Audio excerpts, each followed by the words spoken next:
Hello and welcome to the Week 7 recap of the Fantasy Football League of North Texas. Brought to you by your league commissioner, Roger Goodell. Let's take a quick look at the standings. We no longer have any undefeated teams. Todd took the loss on the chin last week, scoring his lowest of the year so far. He's tied with the Honey Badger for first place in standings, followed by Greg, Blake, and then me, Landon, and Brad all vying for the 5th and 6th seeds. Brad Hoffman is falling right behind but trending upwards, and then Jeff, Brandon, and Goon number 1 and Goon number 2 are bringing up the rear. Taking a look at the average score per week, it was 125.6, which actually would have outscored 8 of the teams this week. It was a very top-heavy week with only 4 scoring higher than the average.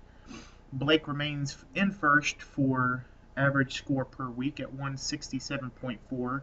Justin moved up to second, and then Greg actually moved up to third from his 5th spot. I have actually fallen into 6th place. And then there's a bit of a gap between me and Landon, and Chad Brody is the only team not to average 100 points per week or more. So that's pretty interesting. Taking a look at some awards. Round 1 flop of the week goes to Odell Beckham Jr., OBJ, brought to you by Brad Wolf. He was a big old flop this week. Probably helped Brad not score many points. Goose Eggs, Chad started Heath Miller, got a big nothing.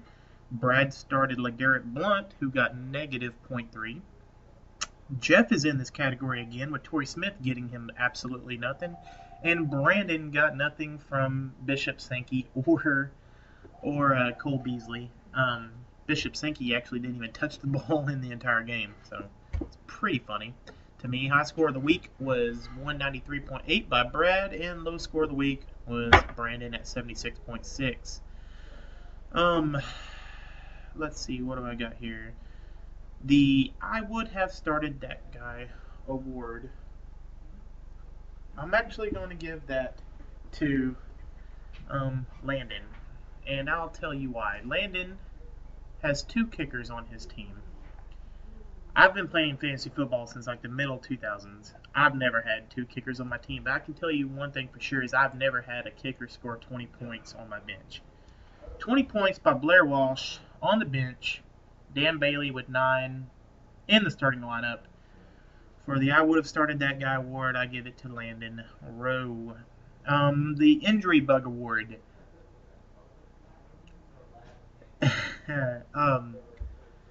I'm going to give that to Justin. Let's look at notes and other fun facts. As I said earlier, there are no more undefeated teams.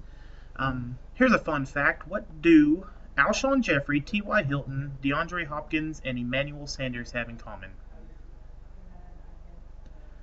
They were all drafted after Jordan Matthews, which has been a disappointment. So I just want to point that out because it bothers me every week.